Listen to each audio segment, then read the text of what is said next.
Então a Luísa agora vai fazer o resumo, né, do que a gente trabalhou até agora, para caso você tenha perdido, né, ou como a gente trabalha uma live em cada mês, né, sobre esse assunto, talvez você não lembre muito bem, então ela vai refrescar a sua memória. E também vai acabar, né, eu creio, né, que vai acabar, na última live acabou sendo corrida, no final ela não conseguiu te explicar direito algumas coisas e tudo mais, porque a gente estava fazendo no Instagram que só tinha o tempo limite de 1 hora, então ela vai aproveitar aí, né, se ela quiser, claro, se ela vai ter oportunidade de estar complementando alguma coisa que ela acha que era importante e não deu tempo de falar também na última live, tá bom? Nas últimas lives. Então fique à vontade aí hoje, como é a última live, a gente provavelmente vai ficar um pouco mais, de repente, de 1 hora, não sei, vamos ver, mas a gente pelo menos veio para o Facebook aí porque a gente já entendeu que a gente não ia precisar correr para falar tudo, né, nesse tempo de 1 hora. Então a gente pode ficar mais à vontade hoje. Vai lá, fica à vontade, amor. Acredito hoje que o tema tá mais leve, né? Na primeira live, a gente começou apresentando, falando sobre o livro, o autor do livro, e falando sobre o que era a linguagem do amor e um pouquinho sobre o que é o amor. Nós vamos falar mais um pouquinho hoje, falando sobre o tanque do amor, sobre paixão. E resumidamente, nós falamos que linguagem do amor trata-se de comunicação, comunicação do amor. Mas amor aqui, o livro entende como uma necessidade emocional básica, né, de todo ser humano. Todos nós precisamos, para nos desenvolver bem, nós precisamos nos sentir amados. Essa é uma necessidade básica do ser humano. E aí nós explicamos que o livro ele trabalha mais especificamente a relação conjugal, mas que esse conhecimento ele pode ser e deve ser trabalhado em todos os demais relacionamentos que nós temos na vida, porque não existe só amor no relacionamento conjugal, não é mesmo? E como o amor é uma necessidade básica, não é só um cônjuge que pode suprir a sua necessidade de ser amada. Na verdade, essa necessidade ela existe em todos os relacionamentos, né? E mais pra frente a gente até vai falar mais um pouquinho disso.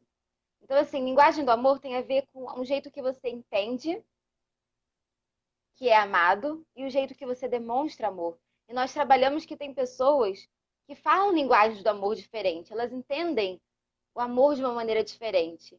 E que muitas vezes nós, apesar de amarmos a outra pessoa, nós não conseguimos nos comunicar com ela emocionalmente. Nós demonstramos o nosso amor de uma maneira, mas ela não entende a maneira em que nós demonstramos amor. E muitas vezes você também não está entendendo a maneira em que ela demonstra amor. E por isso as linguagens, elas têm muito a acrescentar. Então, como nós falamos, o amor ele é uma necessidade emocional e cada pessoa tem dentro de si um tanque do amor. Esse conceito é bem importante.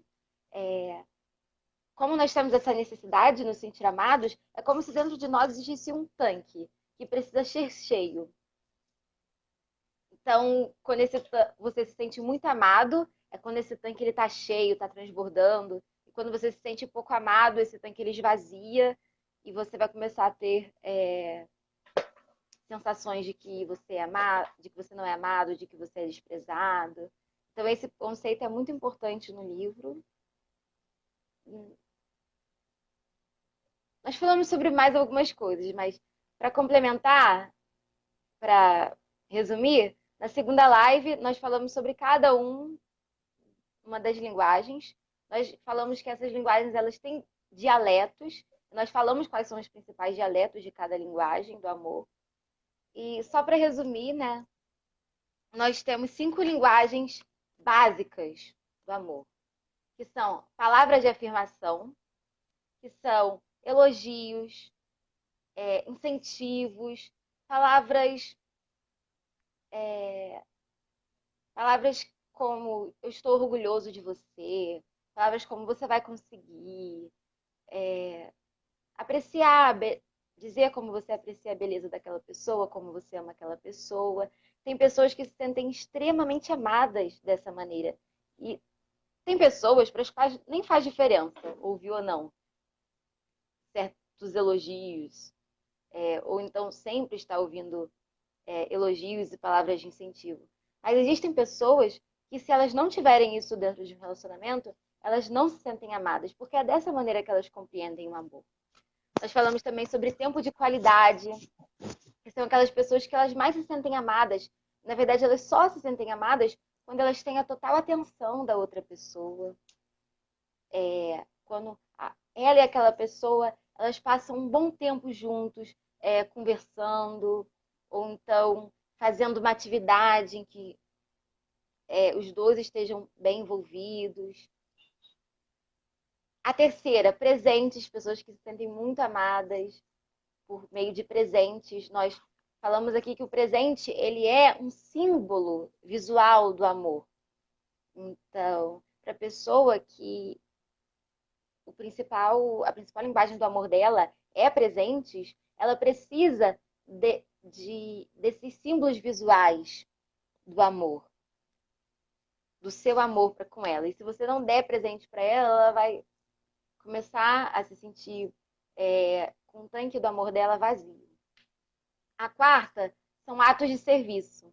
Atos de serviço é basicamente você fazer coisas por aquela pessoa. Você ajudar aquela pessoa com as tarefas dela, com fazer pequenas coisas para ela, levar um café na cama, lavar a louça que ela devia lavar, você vai lá e lava no lugar dela, ajuda ela com uma tarefa, sei lá, da escola, da faculdade. E quinto é o toque físico. E aqui toque físico nas suas mais diversas formas. Um carinho no rosto, um afago na cabeça. São pessoas que elas mais se sentem amadas quando a outra pessoa quer estar fisicamente próxima dela. Então, são basicamente essas 5 linguagens do amor. Claro que tem muitos outros, existem outros dialetos e existem muitas outras, como é que eu vou dizer? Muitos outros detalhes aí no meio, mas se você quiser mais detalhamento, você pode ver as outras 2 lives que nós fizemos e pode também comprar o livro, que eu super indico para vocês, As 5 Linguagens do Amor, de Gary Chapman. Ele também tem livros que são voltados para crianças, As 5 Linguagens do Amor para Crianças, que são livros voltados para os pais, para que os pais aprendam a se comunicar eficientemente com seus filhos. E também tem dos adolescentes. Então, é um conhecimento muito transformador que eu acredito que todos precisam aprender, porque nós precisamos comunicar o nosso amor de forma mais eficiente. Não basta amar, é preciso saber comunicar o seu amor para o outro. E é por isso que nós estamos fazendo essas lives aqui.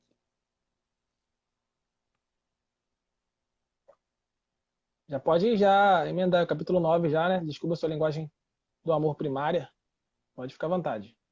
Então, Deixa eu só, sim. só falar com o pessoal. Boa noite aí para quem foi entrando aqui, quem falou. Jadson, boa noite, Jadson. Boa noite, Vanuzi. Boa noite, Marnix, professor. Boa noite, pastor. Boa noite, todo mundo. Lembrando que vocês podem ficar à vontade aí para estar colaborando aí com seus comentários, né, levantando alguma questão que vocês, porventura, tenham dúvida a respeito do livro também. Se a gente puder ajudar, a gente vai ajudar. Enfim, então fique à vontade aqui. A ideia é ser um bate-papo, gosto sempre de frisar isso, né? Para vocês ficarem bem à vontade aí para participar dessa live, tá bom? Somente isso mesmo, pode ficar à vontade aí. Capítulo 9 aí, Descubra a sua linguagem do amor primária. Então, o autor ele vai dar algumas dicas para nós descobrirmos quais são as nossas linguagens primárias. Porque assim, todo mundo tem um pouquinho das 5 linguagens, certo? É claro que se a minha linguagem primária do amor por exemplo, palavras de afirmação, eu não vou deixar de me sentir amada se eu receber um presente, se eu tiver a atenção da outra pessoa, se outra pessoa fizer algo legal por mim, não vou deixar de me sentir amada dos outros jeitos. Mas, se eu não receber amor daquela forma que eu compreendo o amor e que mais faz eu me sentir amada, isso vai fazer com que o meu tanque do amor diminua e que eu não me sinta amada. Então, é muito importante você aprender a sua linguagem do amor, você aprender a linguagem do amor do seu cônjuge, do seu namorado, dos seus filhos, dos seus pais. É muito importante. E o autor dá algumas dicas de como descobrir. Para as pessoas que investem mais esforço mental em autoconhecimento, esse processo costuma ser mais fácil. Mas tem pessoas que nunca pararam muito para pensar sobre isso, que eu acredito que seja a maioria das pessoas, né? Porque são tantas demandas no dia a dia, na nossa vida, que muitas vezes a gente acaba não parando para se atentar a essa necessidade, que é transmitir amor e se sentir amado. E daqui mais para frente nós vamos dar alguns exemplos de como isso é importante. Mas por enquanto, vamos focar em como eu consigo descobrir isso. E a primeira dica é justamente você pensar o que mais faz com que você se sinta amado, né? Você precisa pensar o que quando, né, no caso do seu cônjuge, o que o meu cônjuge faz que faz eu me sentir mais amado? Ou no caso do seu namorado, o que ele faz que faz você se sentir mais amado? No caso do seu filho, sabe? O que ele faz que faz com que você se sinta muito amado? E claro, essa pergunta tanto serve para você descobrir a sua, como você descobrir a dos outros também. Mas vamos colocar aqui na perspectiva de quem quer descobrir a sua própria linguagem do amor, ok? Então, o que faz eu me sentir mais amado? Só que a segunda dica é você pensar justamente o contrário. A segunda dica é você pensar assim: o que mais me deixa magoado?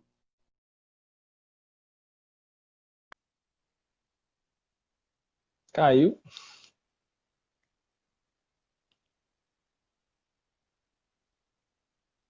Vamos tentar restabelecer a conexão. Tem que sair e entrar de novo.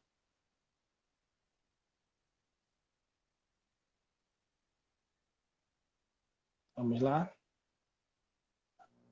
Oi, voltei. Voltou. Não sei por que caiu. Então, como eu estava dizendo, a segunda dica é você pensar.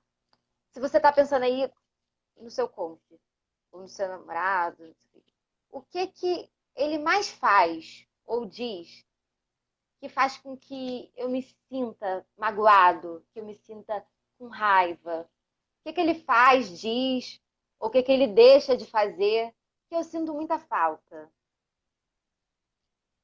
Você também deve pensar, outra dica, terceira dica, quais são os seus principais pedidos e as suas principais reclamações?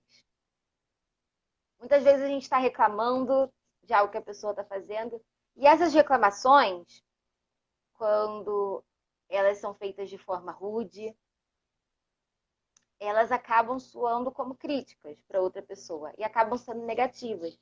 Mas, na verdade, as críticas e as reclamações, nós falamos isso na outra live, elas são um forte indício daquilo que você está necessitando. Então, por exemplo, às vezes você consegue perceber qual é a principal linguagem da pessoa com que você está se relacionando quando você pensa justamente quais são as coisas que essa pessoa me fala que ela está sempre criticando. Então, por exemplo, se ele está sempre me criticando porque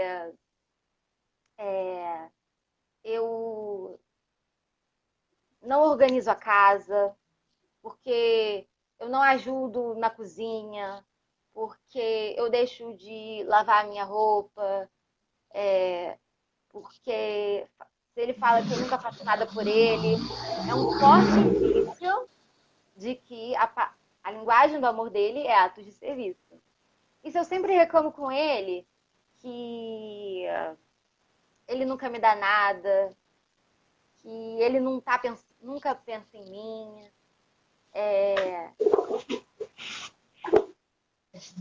pode ser um forte indício de que a linguagem do amor primária é presente, por exemplo. Então, as críticas, elas são ótimos indícios, as reclamações são ótimos indícios.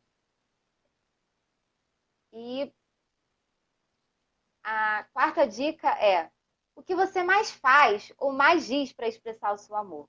Então, quando você está assim, ou se sentindo amado, ou então com vontade de demonstrar o seu amor por aquela outra pessoa, o que você faz? O que você diz? Ah, quando eu quero demonstrar o meu amor, eu vou logo tecer muitos elogios, vou falar como eu amo ele, como ele é maravilhoso, como ele faz bem para mim, como ele é charmoso. É um forte indício de que a sua principal linguagem é a palavra de afirmação. E assim por diante. Algumas outras dicas, por exemplo, que ele também coloca às vezes relembrar, né? Se as coisas estão ruins agora, mas houve uma época em que vocês estavam apaixonados e as coisas iam bem.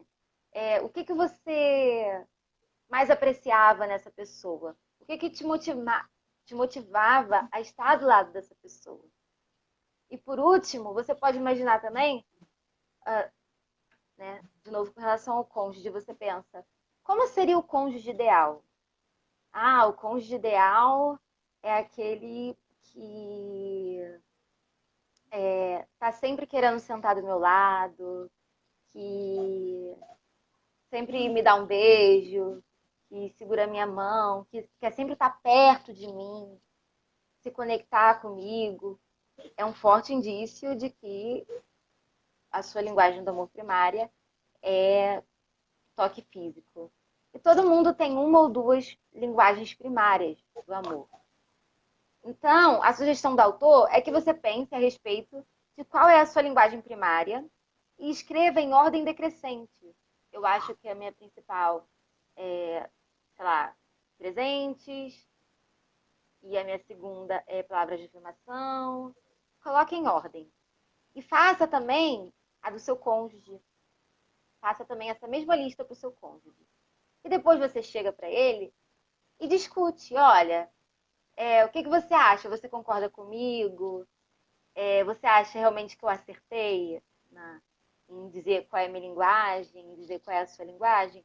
E vocês vão discutindo, né? Ele fala, eu não acho que a minha linguagem seja essa, porque eu me sinto mais amado, assim, assado, ou porque eu me sinto mais amado de outro jeito. Ele vai te dando o feedback dele e seu também. E aí ele propõe um teste, que é vocês 3 vezes por semana, durante 3 semanas, brincarem, ele usa a palavra brincarem, de verificação do tanque. Então, a cada uma semana, você pergunta assim, como está o seu tanque hoje? De 0 a 10. Aí a pessoa fala, olha, meu tanque hoje está 6. E aí você pergunta, o que eu posso, independente do resultado, de ser 0 ou de ser 10, você pergunta, o que você pode fazer para encher mais o tanque do amor dele? E o segundo você dá uma sugestão para outra pessoa de algo que vocês podem fazer hoje mesmo para poder fazer com que você se sinta mais amado. E aí depois inverte a situação. O outro que vai dizer de 0 a 10 o quanto o tanque do amor dele está cheio, que vai responder a pergunta, né? Como você pode fazer para encher o tanque dele e que vai te dar uma sugestão do que vocês podem fazer naquela noite para que ele se sinta mais amado.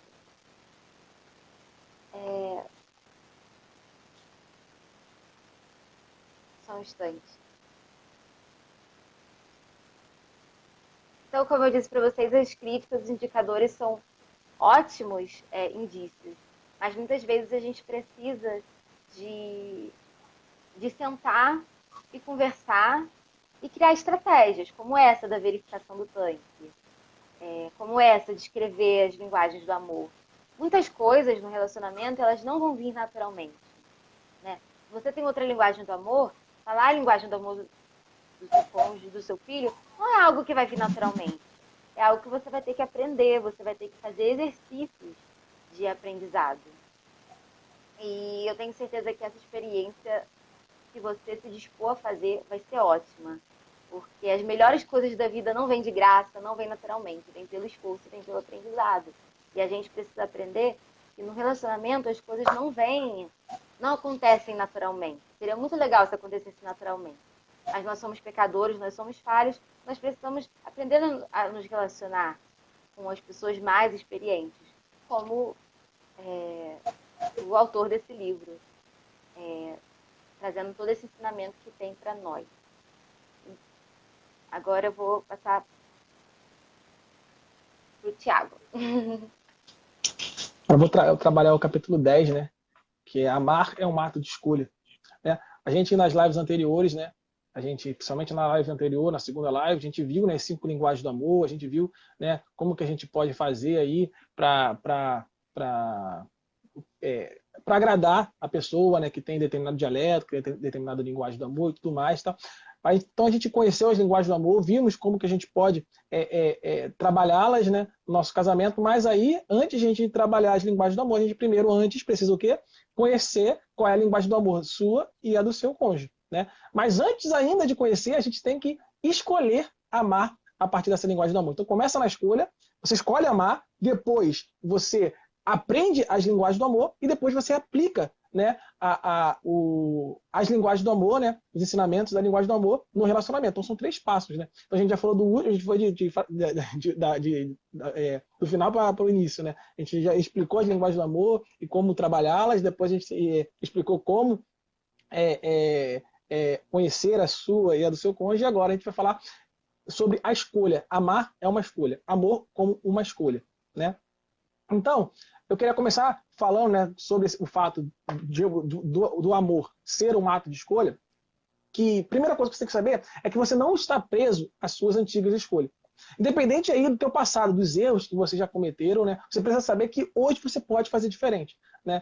Todos nós cometemos erros, independente do momento que você parou na história do seu relacionamento. Se você olhar para trás, você vai ver que você cometeu erro, a pessoa que está contigo também cometeu erro, enfim, né? Então, todos nós cometemos os erros, né? Só que as suas escolhas antigas, né, apesar de elas muitas vezes, né, nos levar para um relacionamento desgastado, talvez esse seja o cenário do nosso relacionamento hoje, você olhar para o seu relacionamento e ver um relacionamento desgastado, mas você tem que entender que por mais desgastado que o seu relacionamento possa estar, né, se os dois escolherem se amar, eles podem mudar o panorama do relacionamento, eles podem mudar a história do relacionamento, por mais desgastado que o relacionamento possa estar. O autor vai dizer que já viu vários relacionamentos à beira do divórcio e que foram resgatados após a decisão de ambos de se amarem. Então, a gente tem que entender que o amor ele pode não apagar o passado. O amor ele não apaga o passado, mas ele com certeza altera o futuro. Ele pode alterar o futuro do seu relacionamento. E claro, né, quando eu falo de escolher amar, eu estou falando aí de escolher amar na linguagem do amor do outro. E como a gente já falou em lives anteriores, né, escolher amar na linguagem do amor do outro exige esforço, exige disciplina, né, mas a gente viu também que vale a pena. Por mais que as feridas do passado, né, sejam grandes, né, e muitas vezes quando a gente vê feridas grandes em nosso relacionamento, a gente pode ter a percepção, o sentimento de que aquela ferida ela é incurável, né, já está vivendo um tipo de situação que não tem como mudar o panorama, que não tem como mudar, mas o amor, né, verdadeiro, ele pode curar qualquer ferida, ele pode curar as feridas, tá bom? Entender também que amar é um ato de escolha, também nos faz entender que não existe esse negócio de não amar mais, né? A gente vê declarações como essa, né? Ah, não te amo mais, comumente, né? E por que a gente diz isso? Porque as pessoas, né, ligam geralmente o amor a um sentimento. Só que o amor não é um sentimento, o amor é uma escolha. Né? Você encher o tanque do amor pode, né? O tanque do amor ele gera, você está com o tanque do amor cheio, você gera sentimentos, né? O tanque do amor vazio, né? Gera aquela apatia, né? Mas o amor é uma escolha, tá? E não um sentimento. O amor ser uma escolha significa então que o amor ele está pautado em um compromisso. Isso faz com que ele não seja atingido pelas flutuações dos sentimentos. Né? Vocês já imaginaram se o amor fosse um sentimento? Os sentimentos variam demais. Né? Se o amor fosse um sentimento, né, o amor variaria tanto quanto um sentimento. Né? Então um dia você amaria, outro dia você não amaria, um dia você amaria mais, outro dia você amaria menos. Né? Isso não existe. Isso não faz sentido. Né? O amor verdadeiro é aquele que é pautado em um compromisso. Né? E só quando você enxerga que o amor ele é pautado num compromisso que você pode entender aí como que a gente pode acreditar num amor que dura para toda a vida. Né? Pode ser absurdo na sociedade que a gente vive hoje falar de um amor para toda a vida. Mas por quê? Porque as pessoas estão enxergando o amor como um sentimento, mas o amor não é um sentimento, mas o amor é um compromisso, o amor é uma escolha. Né? Um dos motivos dos relacionamentos hoje serem líquidos é exatamente por serem pautados em sentimentos, mas nós pautamos nosso amor em escolha, em um compromisso, né? Se a Bíblia diz que o amor tudo sofre, o amor tudo crê, o amor tudo espera, o amor tudo suporta, lá em 1 Coríntios 13, versículo 7, é por quê? Porque o amor é uma escolha e está pautado em um compromisso, tá bom?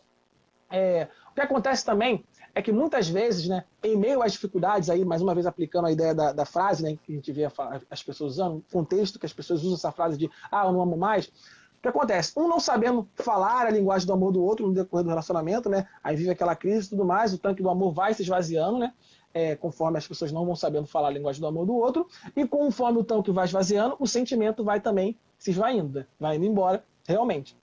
E depois de um tempo, a pessoa começa a ter aquele sentimento de que aquele relacionamento é um fardo, né? É um peso. Esse é o sentimento que a pessoa começa a ter depois de muito tempo com o tanque do amor vazio, né? Sem ter aquele sentimento advindo do tanque do amor vazio. Né? Ele acaba tendo essa apatia, né, que vem do tanque do amor vazio. Né? Então o que acontece? A pessoa acaba usando a frase eu não a amo mais como uma forma de se libertar desse relacionamento, né? De não sentir mais culpa pela separação ou então legitimar uma traição. Né?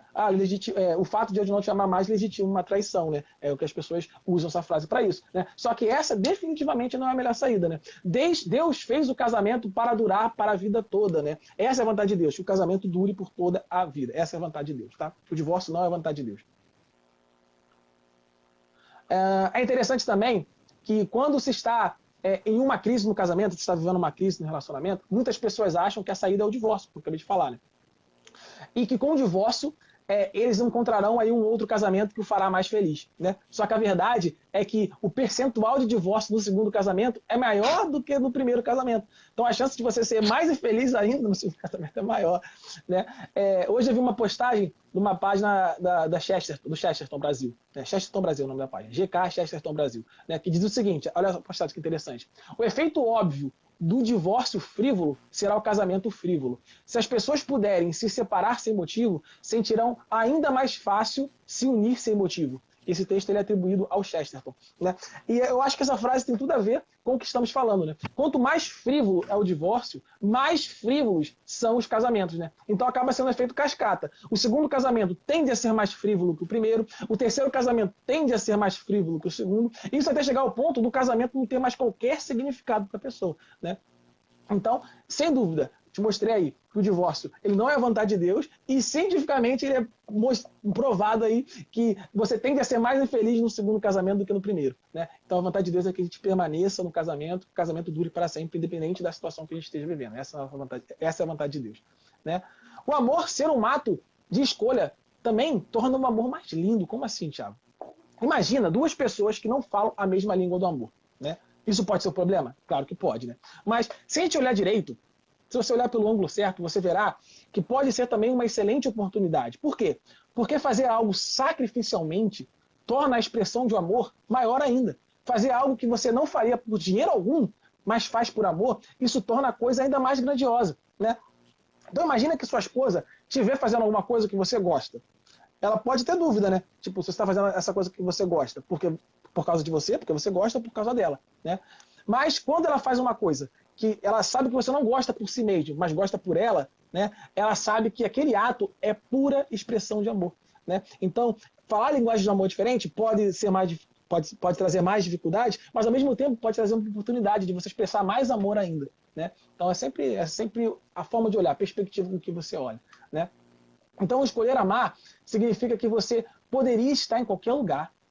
Escolher amar significa que você poderia estar com qualquer pessoa, mas escolher estar com aquela pessoa em específico. Olha que lindo. Então, o amor ser um ato de escolha faz com que o amor seja ainda algo maior ainda do que a gente imaginava. Mostra como o amor é grandioso, como o amor é lindo. Você consegue ver como isso torna o amor cada vez mais lindo? Ter sentimento, você pode falar assim, vamos comparar amor sendo uma escolha com o amor sendo um sentimento, né? Que é a perspectiva do mundo, né? O amor sendo um sentimento, né? Ter sentimento você não controla. Ter sentimento, o sentimento é fluido. Né? Ter sentimento, você poderia ter sentimento com qualquer pessoa, mas escolher amar conjugalmente é uma escolha única e sólida. Então, o que o livro propõe é que você deve escolher amar. Escolha amar. Ainda que a linguagem do amor do seu cônjuge não seja algo natural para você, faça intencionalmente até que se torne algo natural para você. Nós fazemos muitas coisas, né, que a gente não quer. Né? Se você parar para pensar assim, às vezes até levantar da cama é algo difícil. Inclusive, é o exemplo que o livro dá. Né? Às vezes até levantar da cama e falar assim, mano, tô ali agora, não tenho vontade de trabalhar, queria ficar dormindo. A gente não tem essa vontade, mas o que a gente faz? A gente mesmo assim levanta e vai fazer nossas coisas, vai trabalhar. E por que a gente faz isso? Né? Porque a gente entende que, de alguma forma, isso valerá a pena. Que o que a gente vai fazer vai valer a pena o sacrifício de ter que levantar da cama. Da mesma forma, haja, ainda que não seja algo natural para você, né, até se tornar algo natural, tendo em vista que isso valerá a pena. Vai valer a pena você agir, né, falar a linguagem do amor do outro, vai valer a pena. Então, age, ainda que não seja algo natural para você, diga a linguagem do outro, trate o outro a partir da linguagem. Faça expressões de amor ao outro a partir da linguagem do amor do outro. Por quê? Porque vai valer a pena. Você com certeza se tornará uma pessoa mais feliz no casamento, né? Mas principalmente, e aí é o mais importante, né? Você fará o outro mais feliz, né? Eu gosto sempre de falar que a gente casa para fazer o outro mais feliz, né? E não para nós sermos mais felizes, mas tornar o outro mais feliz, né? E o autor termina esse capítulo 10 falando o seguinte: amar é uma decisão que cada cônjuge pode iniciar esse processo hoje mesmo. Irmã Beth falou, um dia falei isso, não amo mais, mas conhecendo em Deus que amar é uma escolha. Hoje amo muito meu querido esposo. Amém, amém. Amém. Glória a Ana Deus. Silva falou, verdade. Beth falou, acredito. Sentar e trabalhar a linguagem do outro. Irmã Beth falou. Isso aí. Então fica à vontade aí para continuar aí o próximo capítulo. Muito bom, muito bom. Agora a gente vai falar um pouquinho sobre a importância do amor. Como nós dissemos, o amor ele é uma necessidade básica. É uma necessidade básica emocional, né? E muitas vezes a gente acaba negligenciando essa necessidade básica, porque as necessidades físicas parecem ser mais importantes, por exemplo, como comer, ou então as necessidades sociais, como sair, trabalhar, enfim. Nós damos prioridades a outras necessidades. E as necessidades emocionais muitas vezes acabam ficando de lado, sendo que elas são essenciais também para o desenvolvimento do ser humano. Então, o amor, ele é uma base para que você se sinta seguro, para que você tenha segurança, para que você tenha autoestima, para que você se sinta uma pessoa importante. Sem amor, você não consegue realizar o seu potencial. Por quê? Porque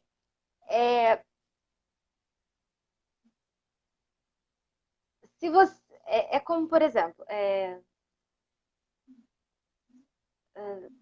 se você não atende a necessidade básica, que é o amor, você não vai conseguir se concentrar em atingir outras realizações na vida, porque você vai estar sempre colocando a sua energia, investindo a sua energia em tentar se sentir amado. Por isso que existem pessoas que elas são tão carentes de se sentirem amadas, de se sentirem reconhecidas, e por causa dessa carência, elas nunca vão conseguir, se elas não suprirem essa carência de se sentirem amadas, elas nunca vão conseguir realizar o seu potencial pleno, porque elas vão estar sempre concentrando a sua energia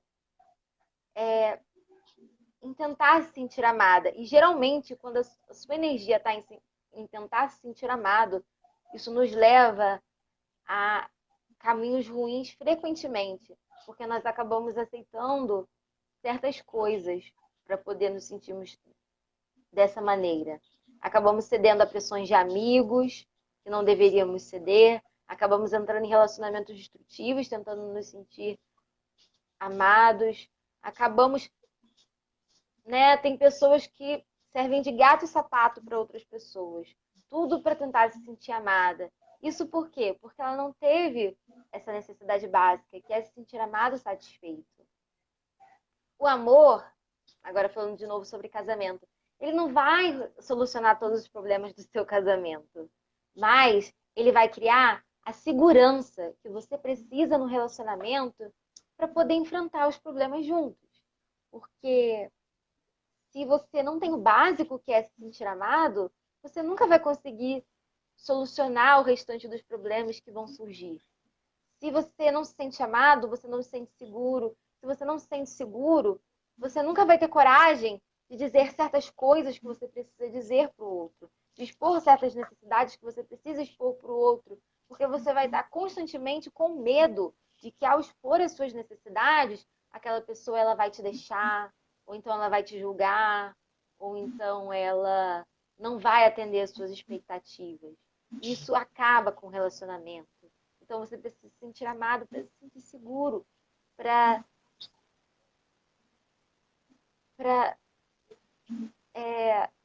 conseguir lidar com as situações que a vida ela vai apresentar para você. Então, o amor ele é uma base, ele é um pré-requisito. E, por exemplo, não necessariamente você vai se sentir importante se você for amado. Mas, com certeza, se você não for amado, você nunca vai se sentir importante. Por quê? Porque se sentir amado é base para o restante. E é por isso que Deus, ele, assim, o autor não fala isso, mas falando eu, Luiz, né? É por isso que Deus, ele cria a família. Porque é na família, é a família que ela tem o dever de suprir essa necessidade de se sentir amado. A pessoa que ela se sente amada na família dela, ela não vai se submeter a um relacionamento destrutivo, porque ela já tem a necessidade dela de amor satisfeita. Então, por exemplo, você pode ter um exemplo da típica criança que ela, apesar dos pais a amarem, os pais não souberam comunicar esse amor a ela não se sente amado, ela está constantemente recebendo críticas, né? Por exemplo, imagine uma criança cuja linguagem primária é a palavra de afirmação. E ela não recebe elogios, só recebe críticas e demandas e exigências o tempo todo. Essa criança ela não vai se sentir amada. Então, quando chegar ali na adolescência, ela vai começar a procurar isso em relacionamentos amorosos, por exemplo. E vai se envolver com pessoas que muitas vezes não são pessoas... não são relacionamentos saudáveis, não são pessoas que elas deveriam se envolver, mas essas pessoas elogiam ela. Essa pessoa vai dar elogio para ela, vai dar aquilo que ela devia ter recebido na família e não recebeu, e ela vai estar procurando em outras pessoas, e ela vai acabar caindo nesses relacionamentos destrutivos, ela vai acabar tendo amizades destrutivas. Por quê? Para se sentir amado, porque dentro da família dela ela não se sentia amado. Pensamos no exemplo do cônjuge, que ele não se sente amado dentro do relacionamento. Essa pessoa ela vai se sentir mais vulnerável a fantasiar com outras pessoas, né? Vai se sentir mais tentada a trair. Por quê? Porque ela não está tendo a necessidade básica dela satisfeita na família. Ou então, por não se sentir amado, por exemplo, dentro da família, um cônjuge, ele muitas vezes vai acabar perdendo confiança em si mesmo, porque ele está sempre recebendo críticas, sempre recebendo demandas da outra parte, recebendo exigências. Ele vai ficar também vulnerável, até mesmo no trabalho dele, porque ele não está tendo essa necessidade básica. Quando eu digo assim, no trabalho dele, eu digo assim, por conta da falta dessa necessidade básica, vai faltar confiança, vai faltar segurança para ele se realizar em outras áreas da vida. Então, assim, por isso que Deus ele criou a família, para que dentro da família nós nos sintamos amados, nós tenhamos essa necessidade básica satisfeita. O amor, ele faz diferença e é preciso se sentir importante. O amor no relacionamento, ele não é um plus, ele não é um a mais. Ele é uma necessidade básica. Sem ela, nós ficamos vulneráveis.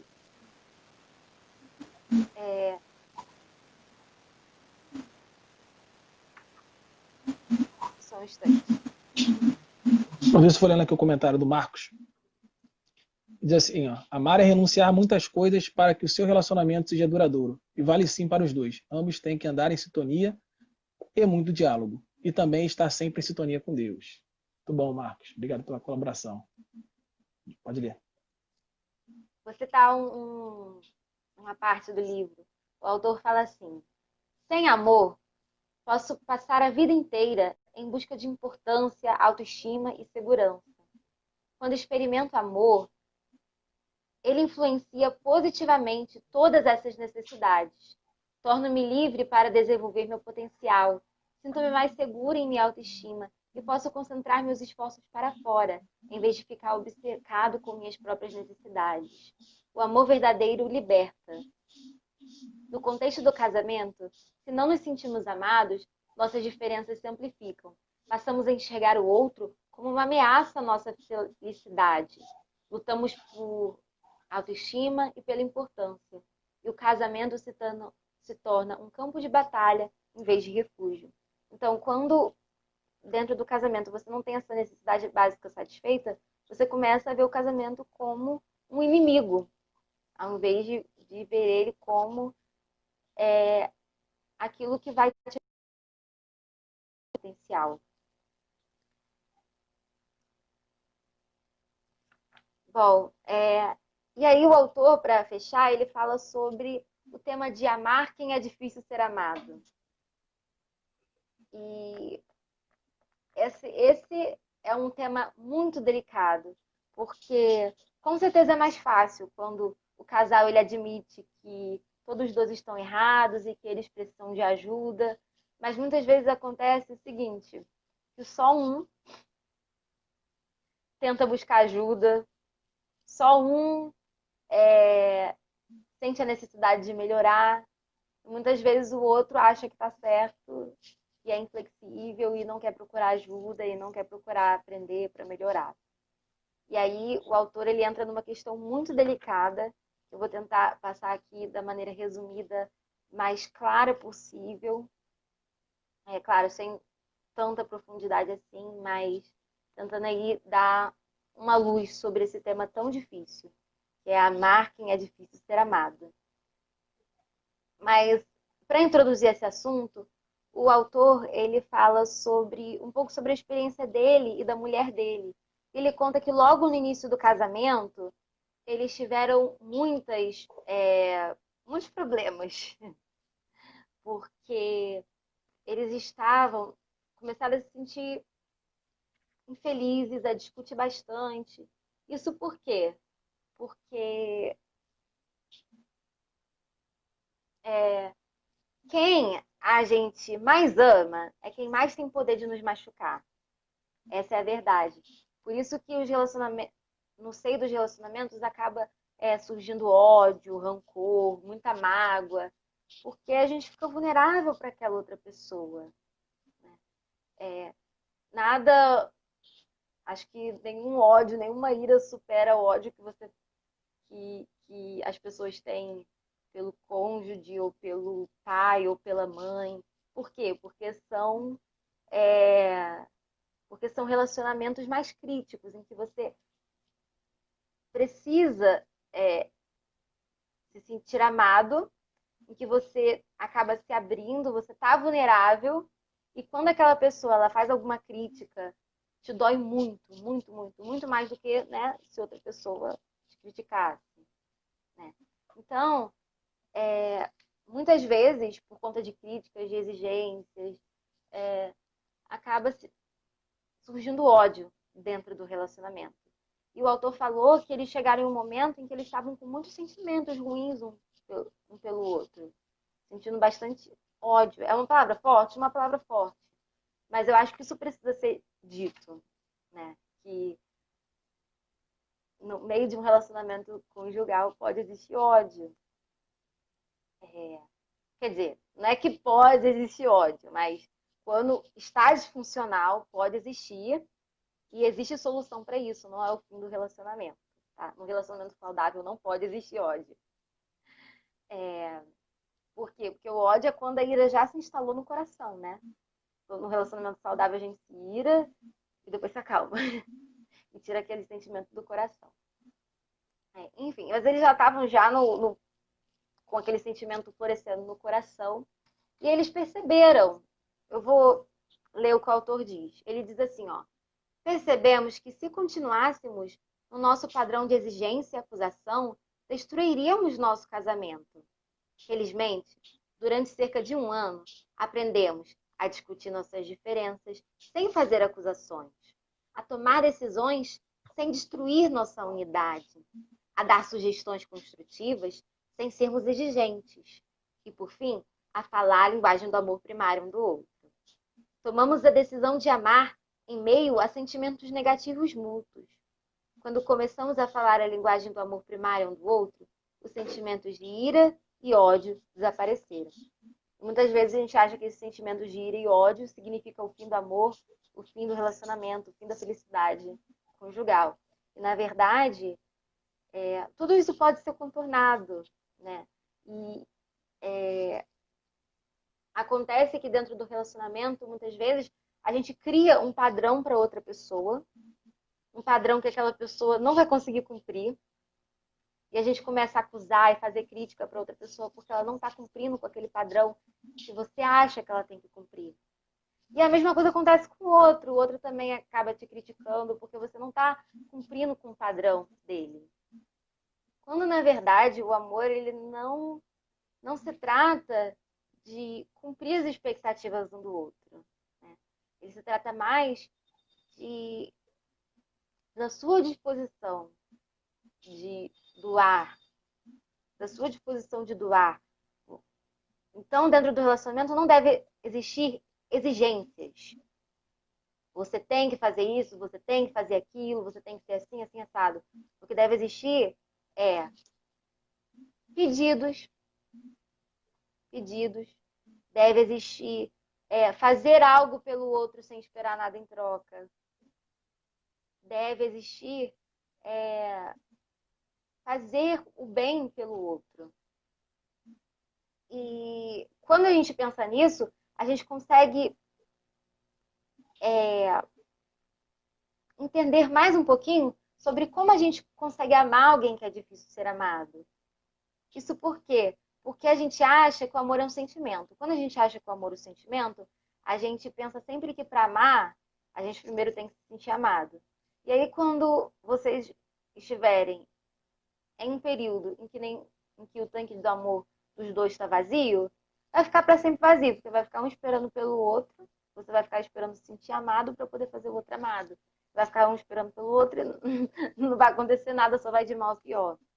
Quando dentro do relacionamento, o amor, ele tem que ser uma escolha.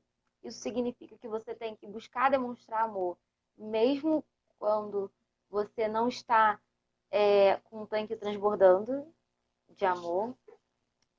E aí o autor ele vai fazer um paralelo com as palavras de Jesus, né? Jesus ele manda com que amemos o nosso inimigo. Manda que nós amemos aqueles que nos faz mal.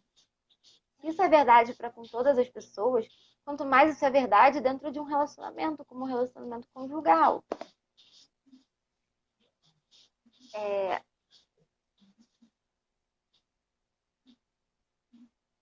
Isso serve para os filhos também. Com frequência, a gente cria expectativas para com os filhos e a gente acha que a solução dos problemas é o filho cumprir com a expectativa que você colocou para ele. Então, né, se eu tenho determinado problema com meu filho, o que eu vou fazer? Eu vou ficar falando para ele o que ele deve fazer. E a solução do problema vai ser ele fazer aquilo que eu estou falando. Na prática, é isso que acontece. Mas colocando assim, de maneira exposta, acho que a gente consegue ver o quanto isso é irreal. O quanto isso provavelmente não vai funcionar. Então, em vez de exigências, a gente tem que primeiro aprender a amar. Então, se o meu filho ele está se deixando levar, esse é um exemplo, por amizades, você precisa primeiro tentar entender o que ele está procurando nessas amizades. Né? O que de repente ele não está se sentindo satisfeito, as necessidades emocionais dele que não estão sendo satisfeitas na família, o que ele está procurando nessas amizades erradas, né? Porque ele chega em casa e ele só tem exigência, só tem reclamação, né? Então, amar está mais centrado naquilo que você vai fazer para o outro, né? E aí ele dá um exemplo, que é um exemplo de muitos exemplos de casais que o autor aconselhou. Casais que só um dos dois reconhecia que precisava de ajuda, que precisava mudar, e o outro não queria mudar. E ele vai contar a história muito interessante, uma história em especial, apesar de que ele já vivenciou como conselheiro outras transformações de casamento desse tipo. Mas ele vai exemplificar de uma moça que o marido dela, né, não dava o braço a torcer, ele estava certo, ela que estava errada, e ela foi procurar aconselhamento com o Dr. Gary Chapman, que é o autor do livro.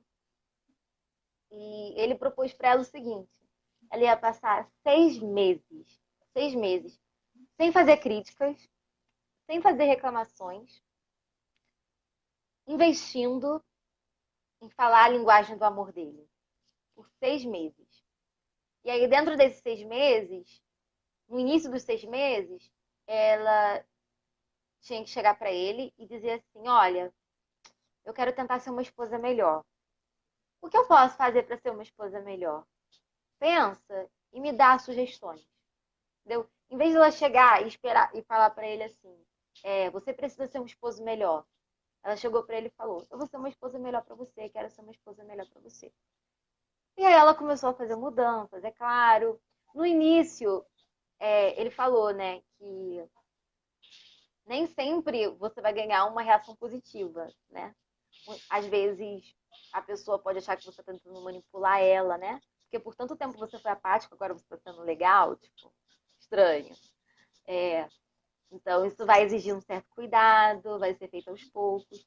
Mas aí, então ela devia se concentrar em falar a linguagem do amor dele consistentemente durante esse período de 6 meses. E no final de cada mês ela tinha que pedir um feedback. Então, no início, o feedback foi meio. Não foi um feedback muito bom, foi um feedback meio sarcástico, assim, entendeu?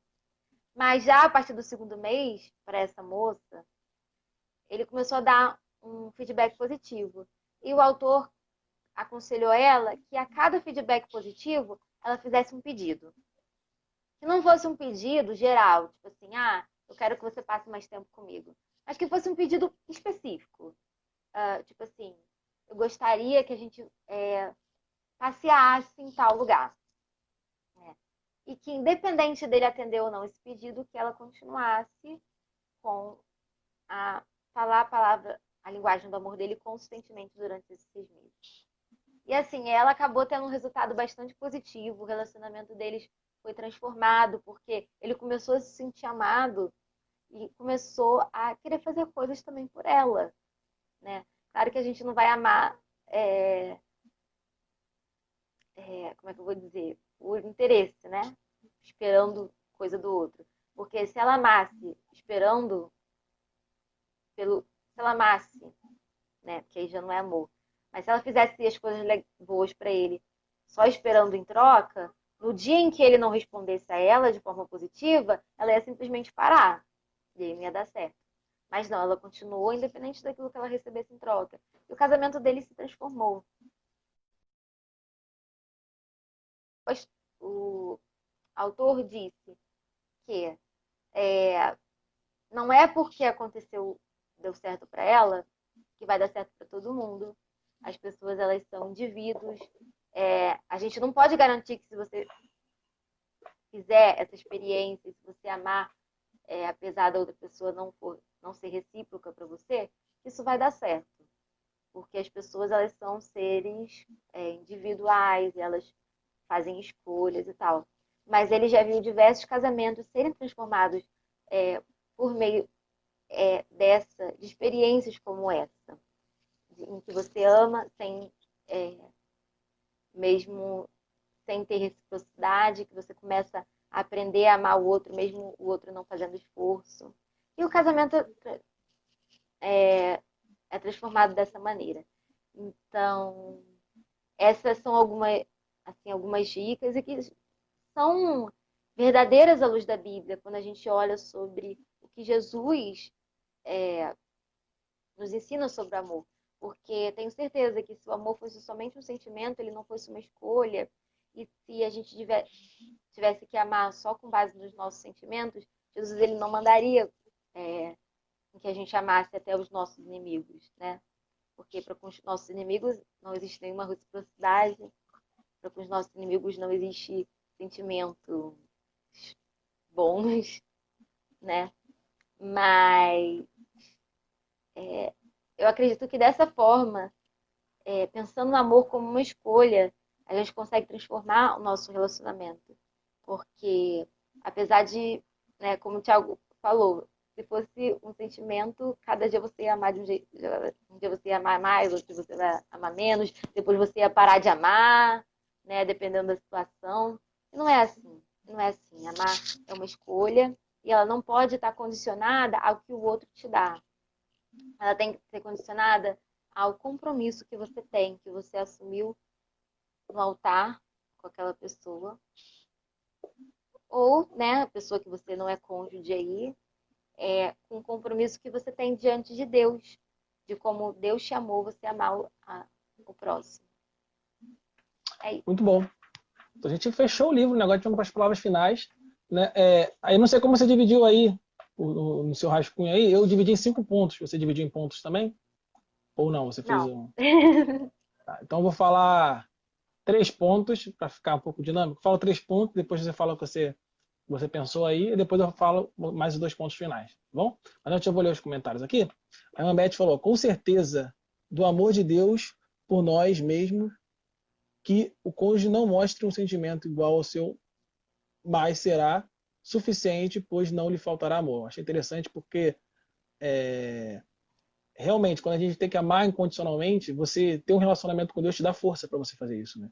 Acho que isso é interessante, né? Aí ela falou que era difícil, né? Quando o Luiz estava falando aí de amar pessoas difíceis. Ah, aí a irmã Beth também falou: sei que é difícil dizer isso, Luiz, pois somos egoístas e queremos ver a atitude primeiro do outro. Verdade. Às vezes acontece isso, né? E ela fala que se doar é fundamental. Hanna Silva falou: amar uns aos outros, né? A irmã Beth citou Provérbios 21:19, né? Que diz: melhor é morar numa região deserta do que na companhia de uma mulher amargurada e briguenta. Aí, tá, a palavra de Deus aí que sempre muito sábia. Sabedoria. Então vamos lá, vou falar aqui 3 pontos aqui sobre o livro todo, tá? Já estamos nas nossas palavras finais, né? Primeira coisa que eu separei aqui é que o enfoque do livro, como vocês puderam perceber, é o relacionamento conjugal, esse é o enfoque, né? Mas eu acho que é sempre bom lembrar que as 5 linguagens do amor, ela pode sim ser aplicada a qualquer tipo de relacionamento, inclusive o autor ele vai ter livros fazendo essas aplicações, né? Falando sobre as 5 linguagens do amor em casamentos, né? Tem dos adolescentes, tem dos filhos, né?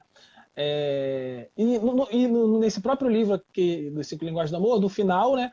Ele tem um capítulo que ele fala sobre as 5 linguagens, aplicando elas, né, de forma bem resumida, no relacionamento entre pais e filhos, né? O capítulo 13, né? Ele fala sobre isso, sobre como que aplicar as 5 linguagens do amor no relacionamento entre pais e filhos, tá? E assim, esse livro foi um daqueles livros, né, que mudaram a minha vida depois que eu li, né? Eu admito que eu tinha um preconceito antes de ler o livro. Eu li o livro pela capa, eu joguei o livro pela capa, não pode. Né? 5 linguagens do amor, eu fiquei, não deve ser bom esse livro não. Sou bem sincero. Então, o Carlos Luiz que me apresentou, eu fiquei com muita resistência. Mas eu não lembro quando foi que eu resolvi ler, não lembro como que foi esse processo, mas eu lembro que eu não tinha resistência, depois eu li e vi que como era bobo, né? Como fui bobo. Né? Enfim, é um livro assim que mudou minha forma de enxergar a vida, né? Mudou minha forma de viver, né? Mudou minha forma completamente de me relacionar com todas as pessoas. É aquele livro assim que, com certeza, a Jonas Madureira diria, né? Que a gente não pode passar dessa vida para outra sem ler esse livro. É um livraço assim que eu super indico, tá? Segundo ponto que eu separei aqui para falar sobre esse livro é que aí a gente olha para as pessoas, né, principalmente no Brasil, não sei exatamente como que funciona nos outros países, né, mas principalmente no Brasil, as pessoas têm uma cultura, né, de agir reativamente, né? Então a pessoa vai procurar esse tipo de conteúdo, vai procurar aprender sobre esse tipo de coisa, né, pedir ajuda sobre relacionamento, né, quando deu ruim, quando está na crise do relacionamento, né? Só que eu creio firmemente que conhecer previamente as 5 linguagens do amor, né, ajudará a evitar muitos problemas, né? Além de você sabendo as 5 linguagens do amor previamente, você consegue construir aí uma estrada, né, relacional aí mais sólida, mais robusta, né? Então, ainda que você não esteja casado, não esteja nem namorando, não esteja solteiro, é interessante você aprender sobre esse assunto, porque quando você já namorar, você já vai namorando, entendendo a diferença de amor, de paixão, já buscando conhecer as linguagens do amor, para já no namoro, já construindo esse diálogo de uma forma mais eficaz, para quando chegar no casamento, ter um casamento aí mais robusto já, né, e vai acabar evitando muitos problemas. E também, por causa da primeira dica que eu falei, né, não é só para relacionamento amoroso, né? Você pode usar esse 5 linguagens do amor para qualquer tipo de relacionamento, pais e filho, entre familiares, irmão, entre amigos, enfim, você pode usar essa linguagem do amor para todos os tipos de relacionamento. E terceiro ponto, depois eu vou dar a brecha para o Luiz falar aí, e depois eu continuo com mais 2 pontos.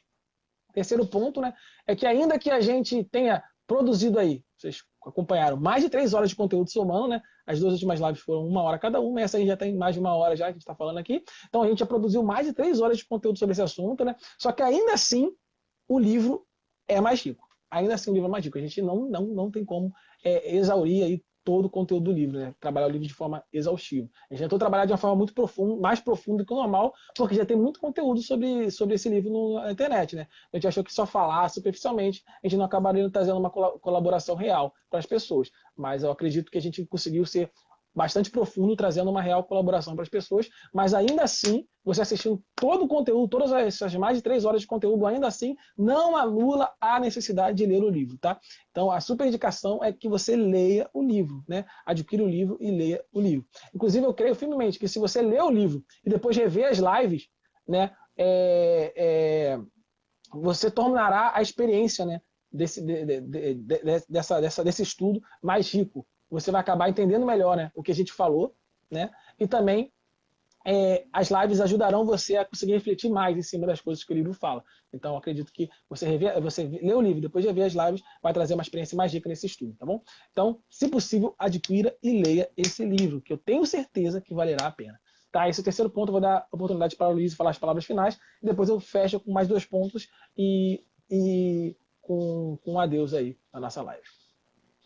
Você já falou, graças a Deus, alguns dos pontos que eu tinha pensado também em falar para separar. Acho que quer dizer que está alinhada aqui a coisa. E pensando na hora de fazer essa live, eu comecei a me preocupar muito, muito mesmo, sobre como eu trabalho muito com o Ministério Infantil. Eu comecei a pensar muito sobre como as nossas crianças estão em perigo, porque elas não têm tido essa necessidade de se sentir amadas, satisfeitas, especialmente numa cultura em que você amar é você dar tudo que a pessoa quer, sabe? Você amar o filho é você dar tudo que ele pede de presente, é você dizer sim para ele sempre. E o máximo que você consegue fazendo isso é com que ele não te perturbe. Porque eu li esses dias um artigo que falava sobre como o respeito, o respeito e a admiração é pré-requisito para você amar. Assim, para você amar, não para você amar o próximo, mas para você amar o seu pai, a sua mãe, da maneira como ele merece ser amado, para você amar o seu cônjuge, nesses relacionamentos mais críticos, que são os relacionamentos entre os cônjuges, os relacionamentos entre pai e filhos. São relacionamentos mais críticos porque são os relacionamentos bases da família, né? Por isso que eles são relacionamentos mais críticos e que precisam de mais atenção, porque são nesses relacionamentos que vão formar a base tipo assim, do seu tanque, né? Que vão te impedir de você acabar caindo em relacionamentos destrutivos, com outras pessoas. E vai fazer com que você consiga realizar o seu potencial como pessoa. São relacionamentos mais críticos. E pensando nisso, eu fico pensando como hoje em dia os pais estão mais preocupados em agradar os filhos do que em fazer com que os filhos os respeitem e os tenham como autoridade. E quando os pais não conseguem fazer com que os filhos os tenham como autoridade, eles não conseguem fazer com que os filhos aprendam a amá-los. E quando os filhos não aprendem a amar com os pais, eles dificilmente, não é que não vão, mas dificilmente vão aprender a amar as outras pessoas, porque você aprende a amar com seus pais, né? Porque os seus pais, eles são os primeiros que vão te ensinar amor. Por quê? Porque qual o maior exemplo de amor que a gente tem? Qual o maior amor que a gente tem? É o de Deus, que nos ama incondicionalmente, que nos ama sem que nós o amemos primeiro. E os nossos pais são aqueles com quem nós aprendemos sobre esse amor, porque eles vão nos amar sem que nós os tenhamos amado primeiro. Né? E, e, e se você não aprende a amar com seus pais, dificilmente você vai aprender a amar as outras pessoas. Então, numa cultura em que o amor, o temor aos pais não é promovido, as crianças estão cada vez mais não aprendendo a amar e cada vez mais vulneráveis a relacionamentos destrutivos, tentando satisfazer essa necessidade básica. E isso é algo que tem me preocupado muito, muito mesmo. Então, eu quero muito que as pessoas tenham cada vez mais acesso a essas informações, para que saibam proteger as suas crianças e que saibam proteger também os seus relacionamentos, em especial o seu relacionamento conjugal. Foi? E eu vou fechar com essa observação. Show. Mambete falou aqui, ó, não faz parte. O não faz parte, verdade. Falar não faz parte, né? Marcos falou, gostei muito dessa live, entrei assim meio por acaso, mas curti muito. Parabéns, Deus abençoe a vida de vocês. Amém, Amém, Marcos. Que bom, obrigada. ficamos muito felizes. Essa é a terceira parte, né, desse assunto, então se você tiver interesse, né, em ver as outras lives, tem no nosso canal do YouTube, Igreja Batista Central em Duque de Caxias, tá? Então lá tem as outras duas lives, né, sobre o assunto, para você tá pegando melhor aí o que a gente falou anteriormente, tá bom? Então fica à vontade aí, toda segunda-feira às 8 horas da noite a gente tem uma live assim com bate-papo, tá bom? Ele falou aqui, ó, Deus que deu seu filho para morrer por todos nós, verdade, amém. Sua preocupação é muita validade. Comentário da irmã Beth. Muito bom. Vou fazer aqui mais dois pontos aqui que eu achei interessante, né? Levantar para essas palavras finais. Né? Deixa eu achar aqui. Ó. Quarto ponto. Talvez você encontre dificuldade em ter que expressar amor àquele que não corresponde, né? Que a Luísa falou muito sobre isso. Né? Nesse caso, eu creio que você vai precisar de ajuda espiritual, principalmente, né? Então, se você se vê nessa situação de ter que amar uma pessoa, né, que não corresponde, né, a minha dica é o seguinte: olhe para a cruz, né? Se volte para a cruz, porque na cruz você encontra lá Cristo, que se entregou por pecadores que não mereciam. Na cruz você encontra lá Cristo, né, que se entregou por aqueles que o rejeitaram, inclusive. Né? Cristo que se entregou para derramar a sua graça até naqueles que o crucificaram, olha só. Então, Deus, ele te ama incondicionalmente e perfeitamente. E quantas vezes você virou as costas para ele? Né? Então, faça como Deus, ame como Deus amou. Ame a sua esposa como Cristo amou a igreja. Essa é a minha dica com relação a essa situação. E também, o quinto ponto, né, que no finalzinho do livro, ele vai apresentar um guia, né, de estudo para os cônjuges e também para discussão em grupo. Né? E eu achei muito bom, muito maravilhoso essa parte. Por quê? É o que você falou. A gente tem que... Essa informação, eu acho que essa informação é fundamental para a vida. Para a vida. O entendimento, a compreensão das 5 linguagens do amor. Né? A Luísa fez aquela aplicação, né, que eu achei maravilhosa da família, né? Dos pais que não demonstram amor, expressam amor na linguagem do amor dos filhos de forma correta, né? E acabam com o filho, né, com um tanque de amor vazio, fica à mercê, de relacionamentos destrutivos na vida, né? Por quê? Porque se ele não recebe o amor em casa, ele vai procurar o amor fora, né? Eu achei essa aplicação maravilhosa. E realmente, eu vejo isso acontecendo muito, né? E o que eu vejo é que muitos pais, eles cometem esse erro e eles no futuro eles olham assim e eles não percebem onde erraram. Eles olham assim e falam assim, meu Deus, onde eu errei? Eu já ouvi muito essa frase, né? Onde eu errei? O que me parece é que as pessoas não têm informação. As pessoas não sabem o que existe linguagem do amor. Às vezes elas estão tentando mesmo, mas ela acha que amar é simplesmente pagar tudo, né?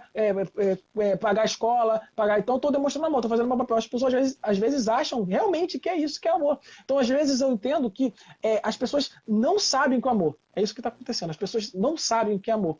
Então eu entendo que essa informação que a gente tem, que vocês que estão vendo a live tem também, né? A gente não pode adquirir essa informação, obter essa informação e aprender ela de forma egoísta, né? Tipo, para mim, eu vou usar isso para minha vida. Não. Agora, a gente tem uma responsabilidade, que é o quê? Compartilhar para o máximo de pessoas possíveis, né? E esse, inclusive, foi o nosso objetivo em fazer a nossa live, né? A gente entende que isso não tem que beneficiar só o nosso relacionamento, mas a gente tem que, nós ao obtermos essa formação, a gente adquire também uma responsabilidade, né? Stanley falava, né? Com o maior poder, maior alguma coisa, esqueci agora. Quanto maior o poder, maior a sua responsabilidade, uma coisa assim, né? E realmente, quanto mais informações nós temos que são preciosas, que têm poder para mudar vidas, maior a nossa responsabilidade de transmitir essas informações para mudar outras vidas, maior a nossa responsabilidade de mudar outras vidas. Então, eu creio firmemente que você e eu temos a obrigação, né, a responsabilidade de permear essa informação, de compartilhar essa informação. Quer falar alguma coisa? Com grandes poderes, vem grandes responsabilidades. É isso aí, lembrou. Melhor que eu. Então, assim, no final, ele fala sobre isso, né? Que ele fala assim, ó, se eu pudesse, eu dava esse livro para todo mundo do mundo, mas como eu não posso, né? Presentei esse livro para outras pessoas e tudo mais. Mas ainda que você não possa, você não tem essa capacidade, né? Até porque gasta dinheiro, tem que comprar um livro, tem que comprar 10 livros, 20, tem que ter muito dinheiro para isso. Mas ainda que você não faça isso, compartilhe essa informação, você pode compartilhar essas lives, você pode fazer a proposta do livro que ele fala no final, fazer grupos de discussão, né? Ele fala que você pode usar esse livro para você discutir com o seu cônjuge, mas você também pode fazer o quê? Discussão em grupos, reunir pessoas, né? Fazer discussão em grupos, que eu achei maravilhosa. Aí eu vou dar uma dica sobre isso, né? Que você pode fazer isso na tua igreja, por exemplo. Eu já vou falar sobre isso, mas antes eu queria falar como que funciona esse guia no final, né? Ele divide esse guia por capítulo, né? Então, como que você pode trabalhar o livro? Você adquiriu o livro, como você pode trabalhar o livro? Você pode, por exemplo, você pode ler o capítulo 1, aí vai para o guia, pega lá o capítulo 1 do guia, lê o resumo e trabalha a discussão proposta lá. Depois tu vai para o capítulo 2, né? Lê o capítulo 2, depois tu vai para o guia do capítulo 2, lá o guia do capítulo 2, lê o resumo e faz a discussão. Você pode fazer isso, né, indo e vindo, ou você pode ler o livro todo e depois vai trabalhar no capítulo por capítulo no guia, né, lembrando o que foi trabalhado no resumo. Pode falar. O guia de estudo tem na edição antiga. É da edição antiga. Ah, a edição antiga? A edição que eu tenho tem guia de estudo. Depois eu falo com a edição aí. Mas de qualquer jeito é só falar que a gente arranja. Precisar. Dá pra arranjar o guia a parte do guia de estudo. Né? E o que eu achei legal com esse guia de mais estudo? nova não tem. Mas aí a gente arranja pra vocês. A gente dá um jeito, dá um jeito. Tudo se dá um jeito nessa vida. Né? Então, assim, o que eu vi que eu achei interessante? Aí eu quero dar a dica, né? Você pode fazer um grupo de estudo na igreja, ou olha só o que eu pensei. No guia tem 13 lições, né? Que são correspondentes aos 13 capítulos. 13 lições que cada um dá 2 páginas ali, tem um resumo e tem um grupo de discussão. E que poderia ser feito, né? Por exemplo, quando eu pensei no 13, eu pensei logo no número de semanas que a gente tem no trimestre. Né? E geralmente a EBD é dividido em trimestre, tem 13 semanas. Né? Poderia dar um trimestre de EBD, tranquilo. Né? Só falando sobre as linguagens do amor, sobre relacionamento, acho que seria um baita trimestre. Um baita trimestre. Né? Então, por exemplo, é uma sugestão, né? Se você tiver esse poder, né? Você pode levar para sua igreja, né? De fazer um trimestre sobre isso, né? Ou então fazer grupo de estudos na própria igreja, ou com amigos, enfim. Né? A criatividade eu acho que é o limite, né? Porque eu pensei na EBD por causa do trimestre, me associou logo os 13, né? 13 semanas, né? Daria para usar o guia como um material para o pessoal estudar, porque ia ficar pouca coisa, né? Então, como se fosse uma revista, e o professor lia o livro mesmo, né? Por os capítulos e tal, que aí seria uma coisa mais robusta para poder ensinar. Acho que daria um baita estudo, enfim. Né? É uma sugestão aí, enfim. Então, são 13 capítulos, né? Daria um trimestre muito bom, né? E esse guia tem um resumo, né? Tô vendo aqui que eu falei, que eu escrevi, tem um resumo e também tem uma discussão proposta, né? Enfim, seria muito bom. Então, essas são as considerações finais aí que eu separei, né? Eu queria, então, encerrar agradecendo primeiro a Luísa aqui. Obrigado aí pela participação, né? 3 meses aí, né? Uma live cada mês, né? A gente trabalhou todo o livro. Eu achei que foi muito bom, né? No futuro, a gente, de repente, faz outras dessas. Né? A gente vai ver ainda outros livros, né? A gente gostou, se vocês gostaram da ideia, né? De pegar livros e discutindo e tal. Eu acho muito legal, né? E tem muitos livros muito ricos aí. E, enfim, né? E eu acho que é uma boa forma de a gente trazer conteúdo de qualidade para vocês. Então, quero agradecer você aí pela disponibilidade. Foi um prazer aí. Falo meu nome, mas também falo o nome da Igreja Batista Central, Duque de Caxias, né? Porque creio que esse conteúdo, né, foi bênção, né? Foi bênção para mim. Eu já tinha lido o livro, né? Mas a gente sempre lembra de alguma coisa, né? E também discutindo, a gente acaba aprofundando várias coisas, enfim. Né? Foi bênção para mim, mas creio que foi bênção para a vida de quem assistiu. Quer fazer os agradecimentos? Eu agradeço mais uma vez a Igreja Batista Central pelo convite e agradeço também a quem acompanhou aí a gente. Né? Que Deus abençoe vocês e derrame grande bênção sobre a vida de vocês e os ajudem a amar como Cristo amou. Né? Os ajudem a implementar todos essas dicas que nós falamos, esse conhecimento. Né? Amar é uma escolha, é um compromisso. E a gente escolhe amar. Então, que Deus abençoe, que vocês façam essa escolha e se mantenham firmes nesse propósito. Em nome de